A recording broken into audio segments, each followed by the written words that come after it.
the menace of X-Men in Nigeria has become a warfare, as we continuously hear that the clash between them and Nigeria youth. We hear one at Delta State in Abraka area, and the new one is about the one that happened in Benue and Enugu, where the youth clash with the X-Men. What do you think is really going on? This X-Men is like they really mean business. Yes, they really mean business, because it was they suspected a massive movement of Fulani towards the Enugu Benue boundaries, particularly somewhere in Apa, issues, and one other community too, and immediately the Benue youth elected the Enugu youth, and there was this joint alliance, and they moved towards that particular boundary between Benue and Enugu State. And from what we are gathering, it was a massive, direct engagement, direct attack. No retreat, no surrender, according to those youth. From the report we are getting from that environment, there was massive,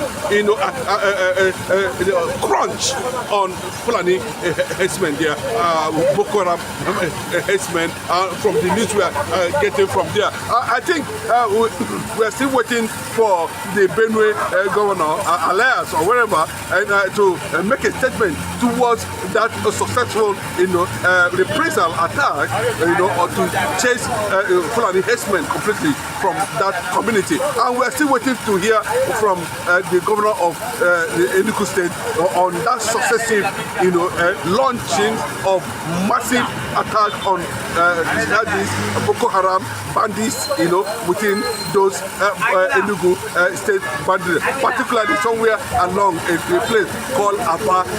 It was massive. I said the forest is on fire now. As I speak to you, the entire community, youth, the Benue community youth, they are saying enough is enough.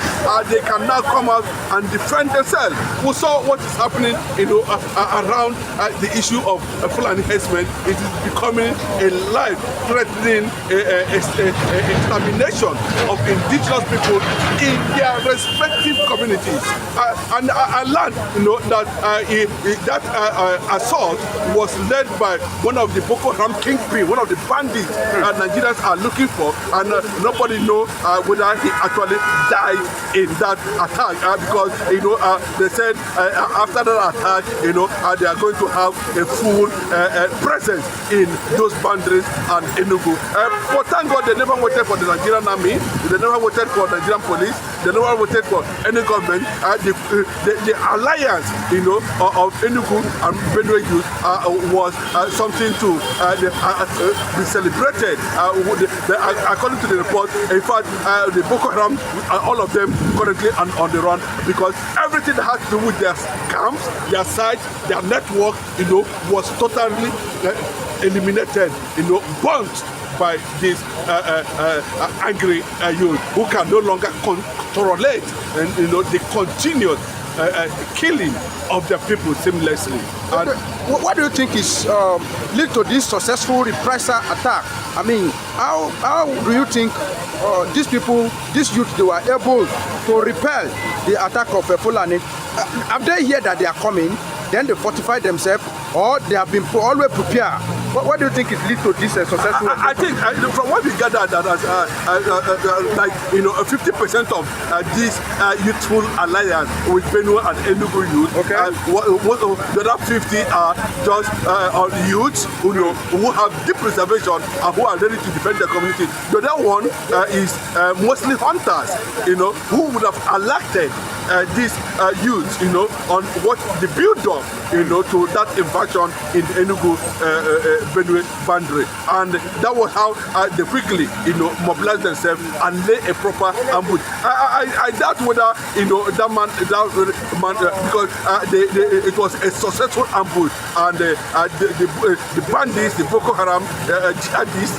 within that boundary, who are trying to see how they are going to invade Enugu. That a few months ago they threatened Enugu, they also threatened Port Harcourt, that they are coming to Port Harcourt, and Enugu, and I think that was the beginning of their of that mission from that particular particular sect, jihadists, you know, but they met their death, you know, because of the bravery of those youths.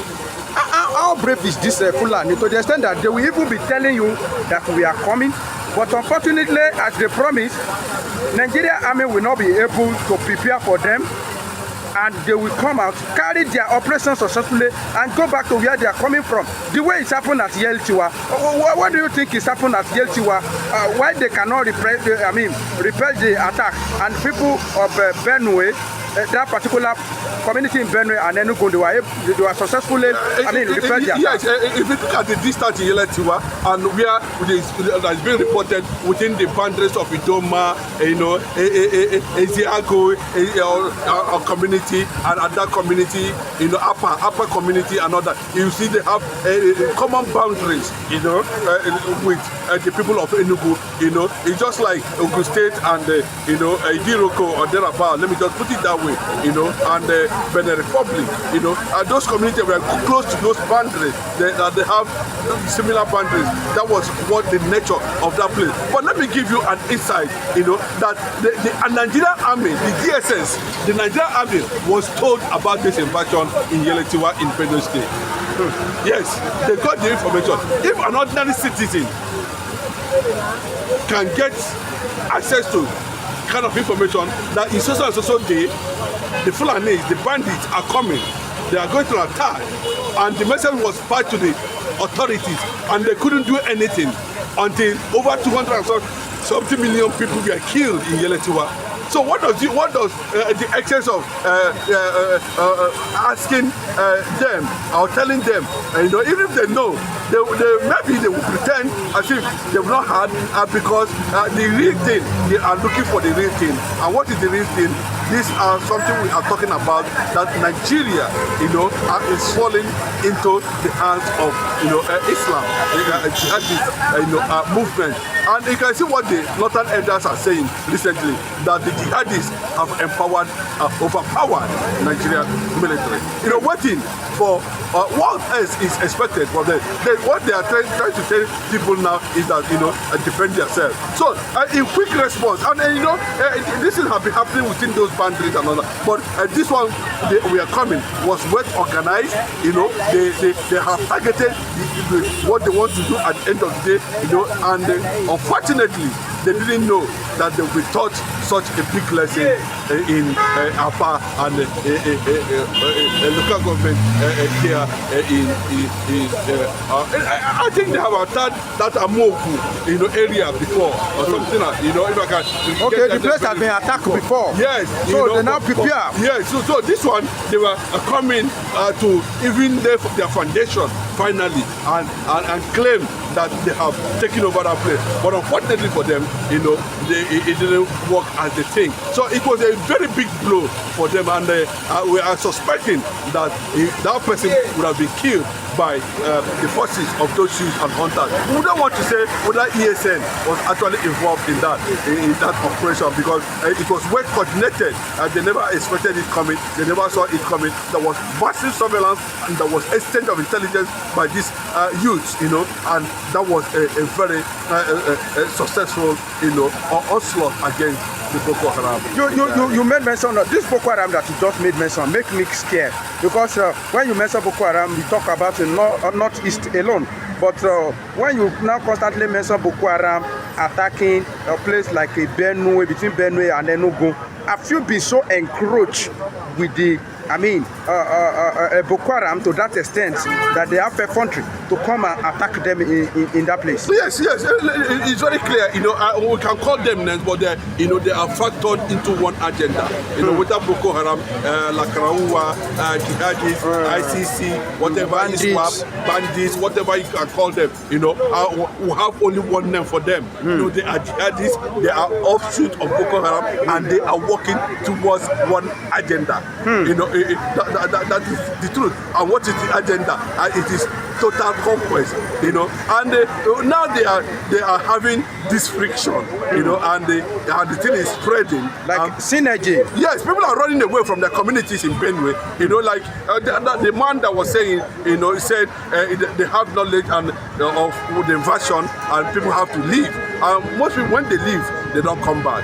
And the news that there's a massive exodus of Benue people to the Enugu, and they felt that, okay, we need to go there again and deal with them in Enugu there, even though the governor has Peter Mba, has not been able to prove anything, have not been able to say anything, even in Anambra State, we're seeing these governors, I don't know actually what is the problem, but I think to an extent, the hunters and the youth were able to align, join forces together.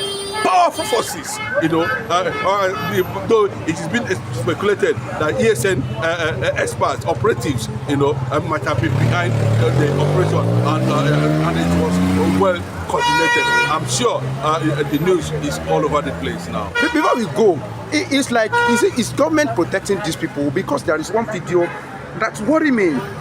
Nigeria armor tank was parked in the bush, and we saw some people with the jalabia. We cannot identify them, whether they are soldier, whether they are police, with the AK-47 across their neck. And we saw military officer coming out from that Nigeria, vehicle. People are wondering, what is the relationship between cat and mouse inside the house? What is happening?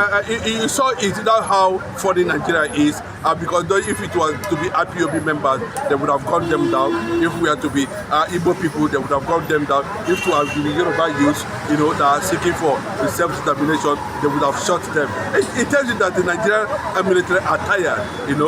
They are seeking for peace. What you saw there, they went to go and beg them, not to be stopped killing them, killing the Nigerian army. That's what they went there to. You saw the kingpin there. It was not, the Nigerian army was not able to arrest him.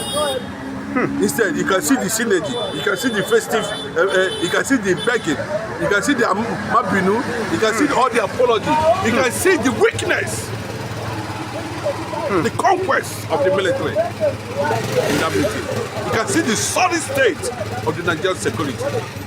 So what else? So to the extent that it's like Nigeria army is even working for them now. In a particular community in Edo State, Nigeria army is taking over some community, claiming the land that it was Letoba that gave it to them, now establishing camp for Fulani. That is what it is, Those guys you are seeing was one of the reasons why the Ohanese leader and the late Ayo Adebanjo was insisting that there shouldn't be anything that has to do with the repentant Boko Haram in the Nigerian army. So those they flooded in the Nigerian army are those they deployed in the southern part of the country. Under these guys, they are Nigerian military, and they are busy opening communities for the Fulani invasion. You can see the tragedy now. You can see the systematic, conquest. They are using strategic military structures across the nation to achieve. So by the time the military go there and you see them in the military, they end up chasing those communities, especially those who are standing against the jihadist attack, who are withstanding the forces of the enemy of the indigenous people. That is it. So you can see them, retaliating. Look at it's everywhere. Look at the one in Abraka.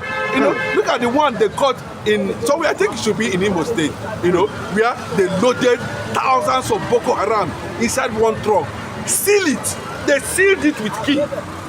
You will think it is cement that is inside.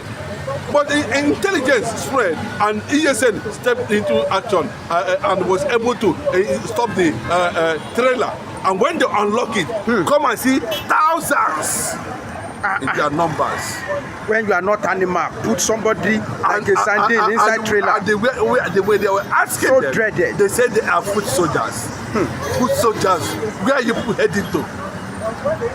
That is what that Nigerian intelligence could not be able to solve. Nigerian intelligence does not know anything. But if it will be ordinary people on the street going about their business, you see them chasing them up and down. The police will be chasing people who are innocent up and down. But look at it.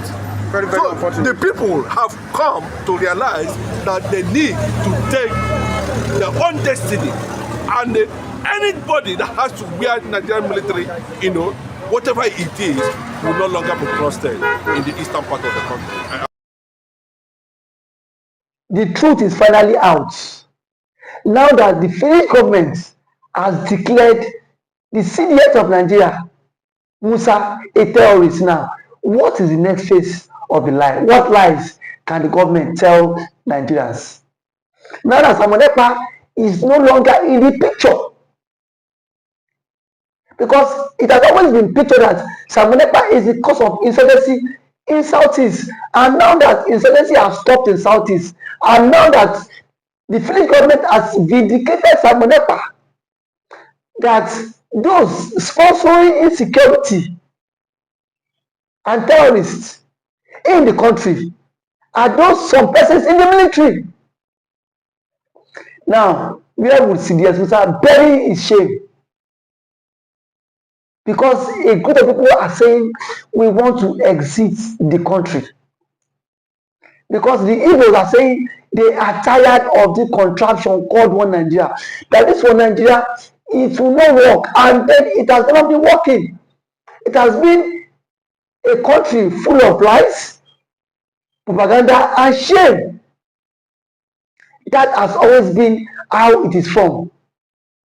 So I am not surprised that the Finnish government has now come out to say CDS Musa is a terrorist for all the atrocities he has been, for all the atrocities he has committed in disguise of pretending to keep one Nigeria.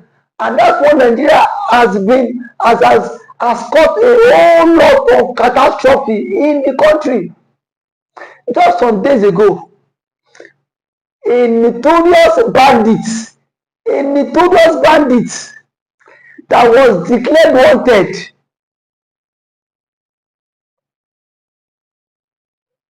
was seen in Katsina State with top government officials going for peace talk. Between Mazi Samonepa and that terrorist, who is more deadly? Who is more deadly? But here we are today. Mazi Kanu is still in detention. Kanu is still in detention because of the Igbophobia, of the hate. If Samonepa happens to be from the Fulani extraction, Samonepa would not be a terrorist. I can beat my chest because we've seen Fulani militias that have been given amnesty. We've seen Fulani militias that have been integrated into the society. Now that Finland have written to the ICC, Nigeria should immediately hand over CDS Musa for custody. Because the French government have done their own findings too. And they've seen that something is pushing under the ground. That this man has a connection with these Fulanis, has a connection with these bandits, has a connection with these terrorists. So if they are sincere, they should hand over CDS Musa to ICC for questioning. Because now that the French government has done their own conclusion, I've seen that CDS Musa himself is not innocent in this. Nigeria cannot pretend as if they are not aware that CDS Musa has been declared wanted by ICC and the Finnish government. No matter how they tend to die the matter, it is in the social media space.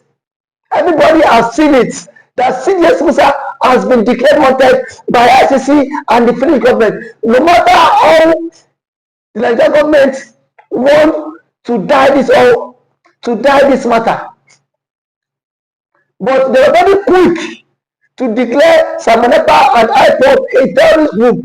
Now that the Finnish government and the ICC has declared CDS Musa a terrorist, why is the story not online? Why is the story not flying online? Because because because they themselves are also part of people championing insecurity and terrorism in the country.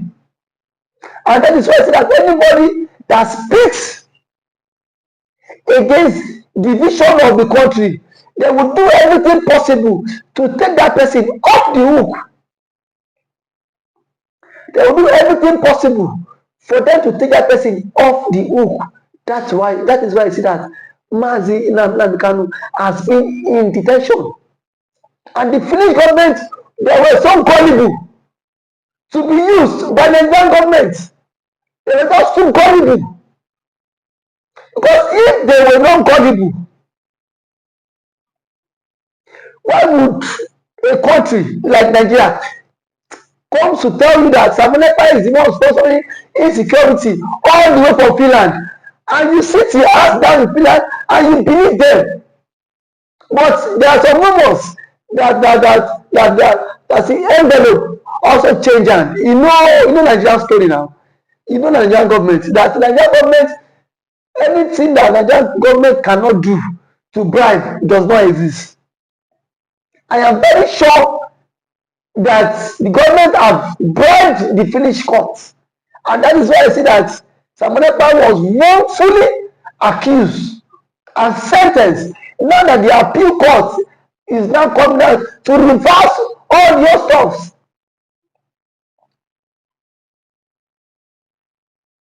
It is now a very clear indication that Samunepa is innocent of all the charges leveled against him, because the Finnish government has come out to